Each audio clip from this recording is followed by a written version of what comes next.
এখন তো বসন্তকাল, প্রায় গরমের শুরুর মুখে। এই সময় যতটা সম্ভব হালকা পাতলা খাবার খাওয়া উচিত প্রত্যেকেরই। এখন প্রতিটি ঘরেই সজনে ডাঁটা দিয়ে অনেক রকম রেসিপি তৈরি হয়। আজ আমি একদম নামমাত্র মশলা ব্যবহার করে সুস্বাদু একটা রেসিপি তৈরি করব, যেটা বাচ্চা থেকে বড় সকলেই চেটেপুটে খেয়ে নেবে। নমস্কার বন্ধুরা, শ্বশুর বোমা রান্নাঘর অ্যান্ড ব্লগ চ্যানেলে সকলকে স্বাগত। তাহলে রেসিপিটি কি করে তৈরি করব সেটাই দেখে নেওয়া যাক। প্রথমেই এইখানে আমি সজনে ডাঁটা নিয়েছি। এবার সজনে ডাঁটাগুলোকে কেটে নিয়ে ফিরে আসছি। সজনে ডাঁটাটা কেটে নেওয়ার শেয়ার করলাম না, মুখের দিকটা আস্তে করে কাটলে পরে উল্টোভাবে টান দিলেই আখের যেমন খোসাটা উঠে আসে, ঠিক সেরকমভাবে সজনে ডাঁটাগুলোর গায়ের থেকে খোসাগুলো উঠে আসে। এরপরে ছোট ছোট টুকরো করে নিয়েছি। আর এইখানে আলু ছোট করে কেটে নিয়েছি, কুমড়ো আর বেগুন জল দিয়ে ভালো করে ধুয়ে রেখেছি। গ্যাসের ওভেনে কড়াই বসিয়ে তাতে দিয়ে দিচ্ছি সর্ষের তেল। তেলটা গরম করে নেব। আর তেল গরম হলে এর মধ্যে বেশ কতগুলো গোটা বড়ি আমি ভেজে নেব।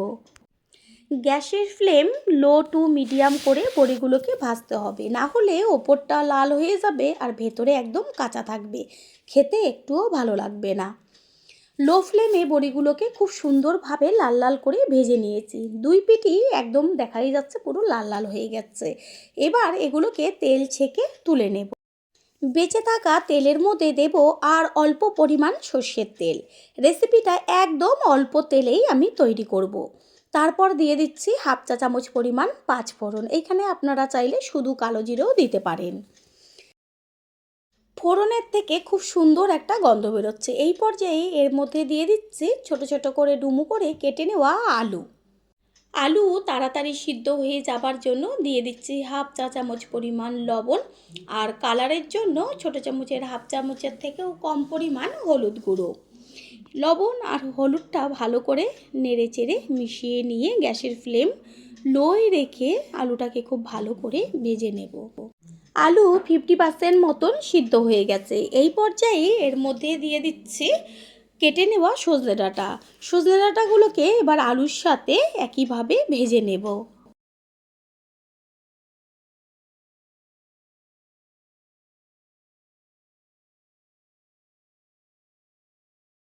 3-4 মিনিট মতো আলুর সাথে সজনে ডাঁটা ভাজা হলে এর মধ্যে দিয়ে দিচ্ছি ডুমো ডুমো করে কেটে নেওয়া কুমড়ো।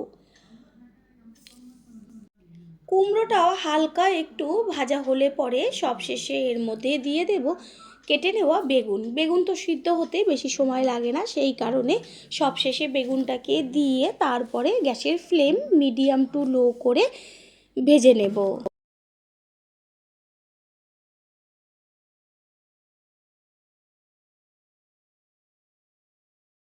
সব সবজি খুব সুন্দরভাবে ভাজা হয়েছে। এই পর্যায়ে এর মধ্যে দেব গ্রেট করে নেওয়া 1 চা চামচ পরিমাণ আদা। আর দেব 1 চা চামচ জিরের গুঁড়ো আর 1 চা চামচ ধনের গুঁড়ো। জিরের গুঁড়ো, ধনের গুঁড়ো আর আদা সবজির সাথে ভালো করে মিশিয়ে নিয়ে সামান্য একটু জল দিয়ে তারপরে কষিয়ে নিতে হবে, এই যে মশলাগুলোর কাঁচা গন্ধটা যাওয়া পর্যন্ত। দেব ঝালের জন্য চিড়ে নেওয়া কাঁচা লঙ্কা। আর কোনো রকম এর মধ্যে আমি এখন মশলা ব্যবহার করব না, দিয়ে দিয়েছি জল। এবার মশলাটা কষানো হোক। নামমাত্র মশলা ব্যবহার করেও যে দারুণ টেস্টি রেসিপি তৈরি হয়, যেটা নাকি তৈরি করে খাওয়ার পরেই বুঝতে পারবেন। কিছুক্ষণের জন্য একটা ঢাকনা চাপা দিয়ে দেব। 3 থেকে 4 মিনিট বাদে ঢাকনাটা সরিয়ে দিয়ে তারপরে খুন্তি দিয়ে মশলাটাকে একটু ওপর নিচ করে নেড়েচেড়ে দেবো, যেন নিচটা ধরে না যায়। মশলাটা থেকে খুব সুন্দর একটা গন্ধ বেরোচ্ছে। প্রথমবার যারা আমাদের চ্যানেল ভিজিট করছেন তাদের আন্তরিক শুভেচ্ছা ও অনেক ভালোবাসা। আমাদের রেসিপিগুলো যদি ভালো লেগে থাকে সাবস্ক্রাইব করে দেওয়ার অনুরোধ রইল। ও পাশে থাকা বেল আইকনে ক্লিক করলে পরবর্তী ভিডিওগুলো সবার আগে আপনাদের কাছে পৌঁছে যাবে। এই পর্যায়ে এর মধ্যে দিয়ে দিচ্ছি ভেজে নেওয়া বড়িগুলো। তারপরেই এর মধ্যে দেব উষ্ণ গরম জল। জলের পরিমাণটা একটু বেশি দেব, কারণ এটা বেশ ঝোলঝোল হবে, তাহলেই খেতে বেশি ভালো লাগবে ভাতের সাথে। গ্যাসের ফ্লেম হাই করে দেব। জল টকবক করে ফুটছে, এই পর্যায়ে গ্যাসের ফ্লেম মিডিয়াম করে একটা ঢাকনা চাপা দিয়ে দেব তাড়াতাড়ি সিদ্ধ হয়ে যাবার জন্য। কিছুক্ষণ বাদে কড়াইয়ের ঢাকনাটা সরিয়ে দিয়ে গ্যাসের ফ্লেম হাই করে একটু সব কিছু একবার মিশিয়ে নেব। বড়িগুলো কত সুন্দর বড়ার মতন ফুলে উঠেছে আর একদম নরম তুলতুলে হয়ে গেছে। এগুলো খেতে যা ভালো লাগে। একটুখানি চেক করে নিয়েছিলাম লবণ লাগবে কি না, লবণ প্রয়োজন সেই কারণে আর ছোটো চামচের 1 চা চামচ লবণ দিয়ে দেওয়া হলো। লবণটাকে মিশিয়ে নিয়ে গ্যাসের ফ্লেম একটু মিডিয়াম করে দেব সবজির মধ্যে লবণটা যাবার জন্য। পুরনো বন্ধুদের সবসময় আমাদের পাশে এইভাবে ভালোবেসে থাকার জন্য অনেক অনেক ভালোবাসা। সমস্ত সবজি খুব সুন্দরভাবে সিদ্ধ হয়ে গেছে, আর কোনো রকম মশলা এর মধ্যে ব্যবহার করব না। গ্যাস অফ করে দেব। তার আগে ওপরে ছড়িয়ে দেব টেস্টটা আর একটু টেস্টি হবার জন্য কুচিয়ে নেওয়া ধনেপাতা। ধনেপাতাটাকে মিশিয়ে নিয়ে তারপরে কিছুক্ষণের জন্য রেস্টে রেখে দেব একটু ঢাকনা চাপা দিয়ে। কিছুক্ষণ রেস্টে রাখার পর এবার একটা পাত্রে তুলে নেব। তৈরি হয়ে গেল আজকের সজনে ডাঁটার রেসিপি। আশা করি রেসিপিটি ভালো লাগলো, আর যদি ভালো লেগে থাকে একটা লাইক, কমেন্ট, পারলে একটা শেয়ার করে অবশ্যই জানাবেন। আপনাদের দেওয়া একটা লাইক ও লাইকের পাশে থাকা হাইপ আর একটা শেয়ার আমাদের কাছে অনেক অনেক গুরুত্বপূর্ণ। All friend, thanks for watching my video. আপনারা সকলে ভালো থাকবেন, সুস্থ থাকবেন। আবারও দেখা হবে অন্য কোনো রেসিপির এপিসোডে। শেয়ার করব ভেন্ডির মুখরোচক একটা রেসিপি, যেটা গরম গরম ভাত, রুটি, লুচি, পরোটা সমস্ত কিছুর সাথেই খেতে লাগবে দুর্দান্ত। নমস্কার বন্ধুরা, শ্বশুরবৌমা রান্নাঘর অ্যান্ড ব্লগ চ্যানেলে সকলকে স্বাগত। তাহলে কি করে তৈরি করব সেটাই দেখে নেওয়া যাক। সবার প্রথমে এইখানে আমি ভেন্ডি নিয়েছি। এবার ভেন্ডিগুলোকে একটা বড় পাত্রের মধ্যে জল দিয়েছি, আর জলের মধ্যে 3-4 মিনিট মতন ভিজিয়ে রাখবো। ভেন্ডিগুলোকে জলের মধ্যে দিয়ে তারপর হাত দিয়ে বেশ ভেন্ডিগুলোর গাগুলো জল দিয়ে ভালো করে ডলে ডলে দিতে হবে। এইভাবে 3-4 মিনিট ভিজানো থাক। তারপর জল পাল্টে 2 থেকে 3 বার ধুয়ে ছোট ছোট করে কেটে নিয়ে ফিরে আসছি। ভেন্ডি বা ঢ্যাঁড়সগুলোর দুই পাশের মুখের দিকটা বাদ দিয়ে তারপর 2 টুকরো করে নিয়েছি। যেহেতু ভেন্ডিগুলো বেশি বড় বড় না, সেই কারণে 2 টুকরো করেছি। যদি বড় বড় হয় তাহলে 3 টুকরো করে নেবেন। কেটে নেওয়ার পরে ভেন্ডি কখনো জল দিয়ে ধুতে নেই, গোটা অবস্থায় আগে ধুয়ে নিতে হয়। গ্যাসের ওভেনে কড়াই বসিয়ে কড়াইটাকে গরম করে নিয়ে দিয়ে দেব সর্ষের তেল। এইখানে আপনারা সাদা তেলও ব্যবহার করতে পারেন।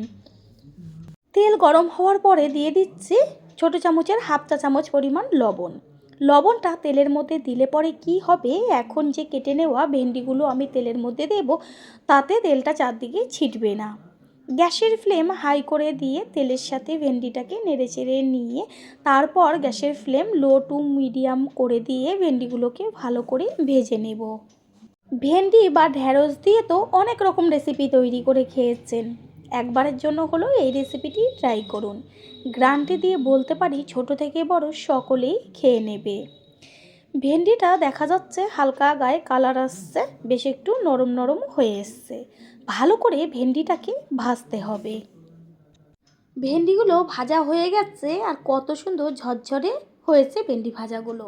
এগুলোকে এবার একটা পাত্রে ঢেলে নেব।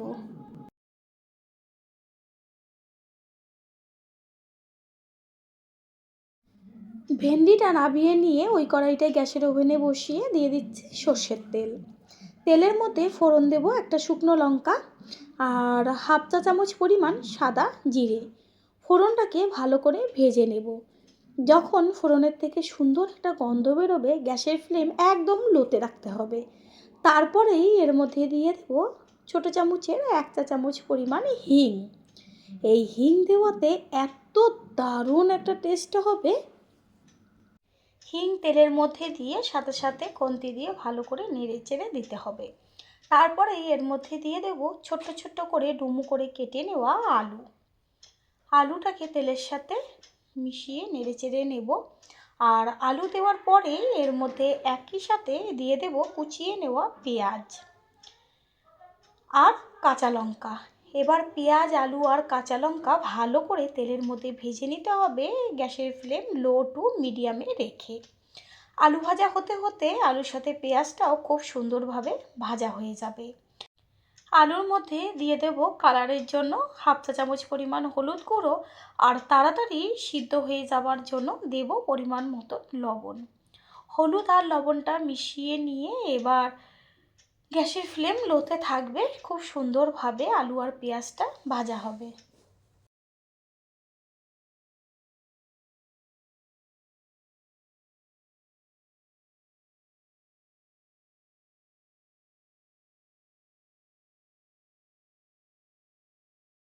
আলু তাড়াতাড়ি সিদ্ধ হয়ে যাবার জন্য কিছুক্ষণের জন্য একটা ঢাকনা চাপা দিয়ে দেব। কিছুক্ষণ পর ঢাকনাটা সরিয়ে দিয়ে আলুটাকে ওপর নিচ করে একটু নেড়েচেড়ে দেব।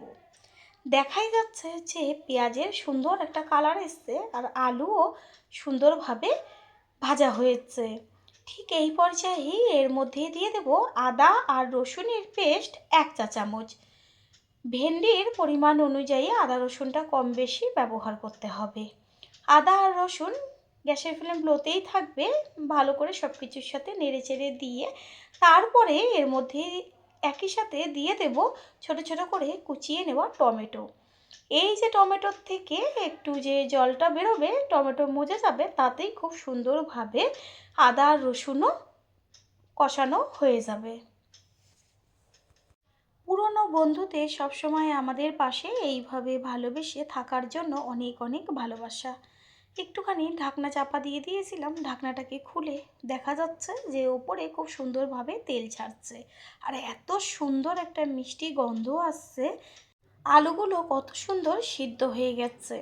ঠিক এইভাবেই আলুগুলোকে ভেজে নিতে হবে, কারণ ভেন্ডি সিদ্ধ হতে তো বেশি সময় লাগে না। এই পর্যায়ে এর মধ্যে দিয়ে দেব সর্ষে আর পোস্ত পেস্ট। এইখানে আমি 2 চা চামচ সর্ষে আর 2 চা চামচ পোস্ত একসাথে পেস্ট করে নিয়েছি।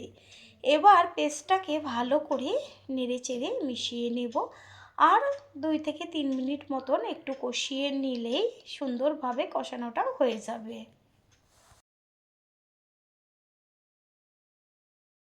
2-3 মিনিট বাদে মশলার মধ্যে এবার দিয়ে দেব ওই যে ভেজে রেখেছিলাম ভেন্ডিগুলো, সেগুলোকে ভেন্ডিগুলো দিয়ে তারপরে মশলার সাথে মিশিয়ে দিতে হবে। প্রথমবার যারা আমাদের চ্যানেল ভিজিট করছেন তাদের আন্তরিক শুভেচ্ছা ও অনেক ভালোবাসা। আমাদের রেসিপিগুলো যদি ভালো লেগে থাকে সাবস্ক্রাইব করে দেওয়ার অনুরোধ রইল ও পাশে থাকা বেল আইকনে ক্লিক করলে পরবর্তী ভিডিওগুলো সবার আগে আপনাদের কাছে পৌঁছে যাবে।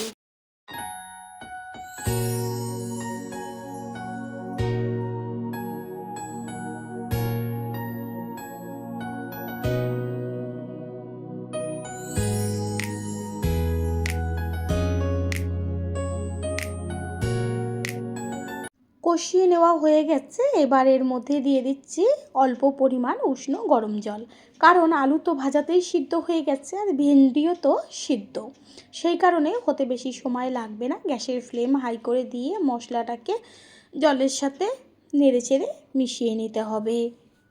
জল টকবক হয়ে ফুটতে শুরু করলে এবার একটা ঢাকনা চাপা দিয়ে দেব।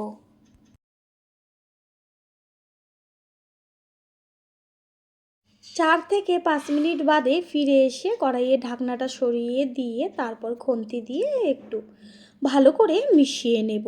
গ্যাসের ফ্লেম হাই করে দেব। কত সুন্দরভাবে আলু ভেন্ডি দুটোই হয়ে গেছে আর কোনো কিছু এর মধ্যে দেওয়ার দরকার নেই। সবশেষে ওপরে ছড়িয়ে দেব বেশ কিছুটা পরিমাণ কুচিয়ে নেওয়া ধনেপাতা। এটা একদম শুকনো শুকনো হবে না, বেশ একটু গ্রেভি থাকবে হালকা, তাতেই কিন্তু বেশি টেস্টি হবে খেতে। রেসিপি একদম তৈরি হয়ে গেছে, এবার গ্যাসটা অফ করে দেব। কিছুক্ষণের জন্য ঢাকনা চাপা দিয়ে রেস্টে রেখেছিলাম, এবার একটা পাত্রে তুলে নেব। তৈরি হয়ে গেল আজকের ভেন্ডির রেসিপি। আশা করি রেসিপিটি ভালো লাগলো, আর যদি ভালো লেগে থাকে একটা লাইক কমেন্ট, পারলে একটা শেয়ার করে অবশ্যই জানাবেন। আপনাদের দেওয়া একটা লাইক ও লাইকের পাশে থাকা হাইপ আর একটা শেয়ার আমাদের কাছে অনেক অনেক গুরুত্বপূর্ণ। All friend, thanks for watching my video. আপনারা সকলে ভালো থাকবেন, সুস্থ থাকবেন। আবারও দেখা হবে অন্য কোনো রেসিপির এপিসোডে।